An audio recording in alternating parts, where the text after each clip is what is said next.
দ্বাদশ খণ্ড। দক্ষিণেশ্বরে ভক্ত সঙ্গে ঠাকুর শ্রীরামকৃষ্ণ। প্রথম পরিচ্ছেদ। দক্ষিণেশ্বরে ঠাকুর শ্রীরামকৃষ্ণ ভক্ত সঙ্গে। অগ্রহায়ণ পূর্ণিমা ও সংক্রান্তি, শুক্রবার 14 ডিসেম্বর 1883 খ্রিস্টাব্দ। বেলা প্রায় 9টা হইবে। ঠাকুর শ্রীরামকৃষ্ণ তাঁহার ঘরের দ্বারের কাছে দক্ষিণ পূর্ব বারান্দায় দাঁড়াইয়া আছেন। রামলাল কাছে দাঁড়াইয়া আছেন। রাখাল লাটু নিকটে এদিকে ওদিকে ছিলেন। মণি আসিয়া ভূমিষ্ঠ হইয়া প্রণাম করিলেন। ঠাকুর বলিলেন, এসেছ?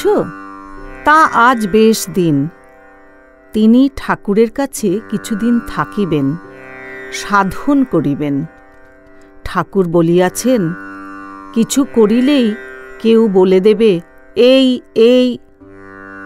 ঠাকুর বলিয়া দিয়াছেন, এখানে অতিথিশালার অন্ন তোমার রোজ খাওয়া উচিত নয়। সাধু কাঙালের জন্য ও হয়েছে। তুমি তোমার রাঁধবার জন্য একটি লোক আনবে, তাই সঙ্গে একটি লোক এসেছে। তাহার কোথায় রান্না হইবে? তিনি দুধ খাইবেন। ঠাকুর রামলালকে গোয়ালার কাছে বন্দোবস্ত করিয়া দিতে বলিলেন। শ্রীযুক্ত রামলাল অধ্যাত্ম রামায়ণ পড়িতেছেন ও ঠাকুর শুনিতেছেন। মণিও বসিয়া শুনিতেছেন। রামচন্দ্র সীতাকে বিবাহ করিয়া অযোধ্যায় আসিতেছেন। পথে পরশুরামের সহিত দেখা হইল। রাম হরধনু ভঙ্গ করিয়াছে শুনিয়া পরশুরাম রাস্তায় বড় গোলমাল করিতে লাগিলেন। দশরথ ভয়ে আকুল। পরশুরাম আর একটা ধনু রামকে ছুঁড়িয়া মারিলেন, আর ওই ধনুতে জ্যা রোপণ করিতে বলিলেন। রাম ঈষৎ হাস্য করিয়া বাম হস্তে ধনু গ্রহণ করিলেন ও জ্যা রোপণ করিয়া টঙ্কার করিলেন। ধনুকে বাণ যোজনা করিয়া পরশুরামকে বলিলেন, এখন এ বাণ কোথায় ত্যাগ করব বলো। পরশুরামের দর্প চূর্ণ হইল। তিনি শ্রীরামকে পরব্রহ্ম বলে স্তব করিতে লাগিলেন। পরশুরামের স্তব শুনিতে শুনিতে ঠাকুর ভাবাবিষ্ট। মাঝে মাঝে রাম রাম এই নাম মধুর কণ্ঠে উচ্চারণ করিতেছেন। শ্রীরামকৃষ্ণ রামলালকে, একটু গুহক চণ্ডালের কথা বলো দেখি। রামচন্দ্র যখন পিতৃসত্যের কারণে বনে গিয়েছিলেন, গুহকরাজ চমকিত হইয়াছিলেন। রামলাল ভক্তমাল পড়িতেছেন। নয়নে গলয়ে ধারা মনে উতরোল, চমকি চাহিয়া রহে নাকি আইসে বল। নিমিক নাহিক পড়ে চাহিয়া রহিল, কাষ্ঠের পুতুল প্রায় অস্পন্দ হইল। তারপর ধীরে ধীরে রামের কাছে গিয়া বলিলেন, আমার ঘরে এসো। রামচন্দ্র তাকে মিতা বলিয়া আলিঙ্গন করিলেন। গুহ তখন তাহাকে আত্মসমর্পণ করিতেছেন। গুহ বলে, ভালো ভালো তুমি মোর মিতে, তোমাকে সঁপিনু দেহ পরাণ সহিতে। তুমি মোর সরবশ প্রাণ ধন রাজ্য, তুমি মোর ভক্তি মুক্তি, তুমি শুভ কার্য। আমি মোরা যাই তব বালায়ের সনে, দেহ সমর্পিনু মিতা তোমার চরণে। রামচন্দ্র 14 বৎসর বনে থাকিবেন ও জটা বলকল ধারণ করিবেন শুনিয়া গুহ জটা বলকল ধারণ করিয়া রহিলেন ও ফলমূল ছাড়া অন্য কিছু আহার করিলেন না। 14 বৎসরান্তে রাম আসিতেছেন না দেখিয়া গুহ অগ্নি প্রবেশ করিতে যাইতেছেন। এমন সময় হনুমান আসিয়া সংবাদ দিলেন। সংবাদ পাইয়া গুহ মহানন্দে ভাসিতেছেন। রামচন্দ্র ও সীতা পুষ্পক রথে করিয়া আসিয়া উপস্থিত হইলেন। দয়াল পরমানন্দ প্রেমাধীন রামচন্দ্র, ভক্তবৎসল গুণধাম। প্রিয় ভক্ত রাজগুহ হেরিয়া পুলক দেহ, হৃদয়ে লইল প্রিয়তম। গাঢ় আলিঙ্গনে দোহে প্রভু ভৃত্যে লাগি রহে, অশ্রুজলে দোহা অঙ্গ ভিজে। ধন্য গুহ মহাশয়, চারিদিকে জয় জয়, কোলাহল হল ক্ষিতি মাঝে। আহারান্তে ঠাকুর শ্রীরামকৃষ্ণ একটু বিশ্রাম করিতেছেন। মাস্টার কাছে বসিয়া আছেন। এমন সময় শ্যাম ডাক্তার ও আরও কয়েকটি লোক আসিয়া উপস্থিত হইলেন। ঠাকুর শ্রীরামকৃষ্ণ উঠিয়া বসিলেন ও কথা কহিতে লাগিলেন। শ্রীরামকৃষ্ণ: কর্ম যে বরাবরই করতে হয় তা তো নয়। ঈশ্বর লাভ হলে আর কর্ম থাকে না, ফল হলে ফুল আপনিই ঝরে যায়।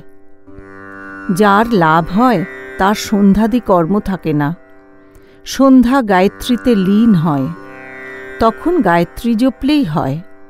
আর গায়ত্রী ওঙ্কারে লয় হয়, তখন গায়ত্রীও বলতে হয় না, তখন শুধু ওং বললেই হয়। সন্ধ্যাদি কর্ম কতদিন? যতদিন হরিনামে কি রাম নামে পুলক না হয় আর ধারা না পড়ে।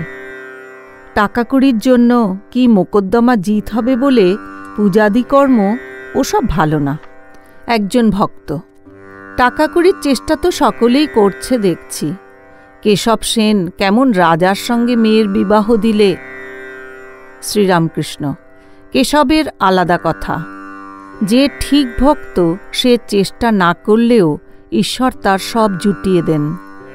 যে ঠিক রাজার বেটা সে মুসোহারা পায়। উকিল ফুকিলের কথা বলছি না, যারা কষ্ট করে লোকের দাসত্ব করে টাকা আনে। আমি বলছি ঠিক রাজার বেটা, যার কোনো কামনা নাই, সে টাকা কড়ি চায় না, টাকা আপনি আসে। গীতায় আছে যদৃচ্ছা লাভ। সদ্ব্রাহ্মণ, যার কোনো কামনা নাই, সে হাঁড়ির বাড়ির সিধে নিতে পারে। যদৃচ্ছা লাভ, সে চায় না কিন্তু আপনি আসে। একজন ভক্ত: আজ্ঞা, সংসারে কীরকম করে থাকতে হবে? শ্রীরামকৃষ্ণ: পাঁকাল মাছের মতো থাকবে। সংসার থেকে তফাতে গিয়ে নির্জনে ঈশ্বর চিন্তা মাঝে মাঝে করলে তাতে ভক্তি জন্মে, তখন নির্লিপ্ত হয়ে থাকতে পারবে। পাঁক আছে, পাঁকের ভিতর থাকতে হয়, তবু গায়ে পাঁক লাগে না। সে লোক অনাসক্ত হয়ে সংসারে থাকে। ঠাকুর দেখিতেছেন, মণি বসিয়া এক মনে সমস্ত শুনিতেছেন। শ্রীরামকৃষ্ণ: মণি দৃষ্টে। তীব্র বৈরাগ্য হলে তবে ঈশ্বরকে পাওয়া যায়। যার তীব্র বৈরাগ্য হয় তার বোধ হয় সংসার দাবানল, জ্বলছে। মাঘ ছেলেকে দেখে যেন পাতকুয়া। সেরকম বৈরাগ্য যদি ঠিক ঠিক হয় তাহলে বাড়ি ত্যাগ হয়ে পড়ে। শুধু অনাসক্ত হয়ে থাকা নয়, কামিনী কাঞ্চনী মায়া। মায়াকে যদি চিনতে পারো, আপনি লজ্জায় পালাবে। একজন বাঘের ছাল পরে ভয় দেখাচ্ছে। যাকে ভয় দেখাচ্ছে সে বললে, আমি তোকে চিনিছি, তুই আমাদের হোরে। তখন সে হেসে চলে গেল, আর একজনকে ভয় দেখাতে গেল। যত স্ত্রীলোক সকলে শক্তিরূপা। সেই আদ্যাশক্তি স্ত্রী হয়ে স্ত্রীরূপ ধরে রয়েছেন। অধ্যাত্মে আছে রামকে নারদাদি স্তব করছেন, হে রাম, যত পুরুষ সব তুমি, আর প্রকৃতির যত রূপ সীতা ধারণ করেছেন। তুমি ইন্দ্র, সীতা ইন্দ্রাণী। তুমি শিব, সীতা শিবানী। তুমি নর, সীতা নারী। বেশি আর কি বলবো? যেখানে পুরুষ সেখানে তুমি, যেখানে স্ত্রী সেখানে সীতা। ভক্তদের প্রতি: মনে করলেই ত্যাগ করা যায় না। প্রারব্ধ, সংস্কার এসব আবার আছে। একজন রাজাকে একজন যোগী বললে, তুমি আমার কাছে বসে থেকে ভগবানের চিন্তা করো। রাজা বললে, ঠাকুর সে বড় হবে না, আমি থাকতে পারি, কিন্তু আমার এখনো ভোগ আছে। এ বনে যদি থাকি হয়তো বনেতে একটা রাজ্য হয়ে যাবে, আমার এখনো ভোগ আছে। নটবর পাঁজা যখন ছেলে মানুষ এই বাগানে গরু চড়াত, তার কিন্তু অনেক ভোগ ছিল। তাই এখন রেড়ির কল করে অনেক টাকা করেছে। আলমবাজারে রেড়ির কলের ব্যবসা খুব ফেঁদেছে। একমতে আছে মেয়ে মানুষ নিয়ে সাধন করা। কর্তা ভজা মাগিদের ভিতর আমায় একবার নিয়ে গেছিল। সব আমার কাছে এসে বসল। আমি তাদের মা মা বলাতে পরস্পর বলাবলি করতে লাগল, ইনি প্রবর্তক এখনো ঘাট চিনেন নাই? ওদের মতে কাঁচা অবস্থাকে বলে প্রবর্তক, তারপরে সাধক, তারপর সিদ্ধের সিদ্ধ। একজন মেয়ে বৈষ্ণবচরণের কাছে গিয়ে বসল। বৈষ্ণবচরণকে জিজ্ঞাসা করাতে বললে, এর বালিকা ভাব। স্ত্রীভাবে শীঘ্র পতন হয়, মাতৃভাব শুদ্ধ ভাব। কাঁসারিপাড়ার ভক্তেরা গাত্রোত্থান করিলেন ও বলিলেন, তবে আমরা আসি, মা কালীকে আর ঠাকুরকে দর্শন করব।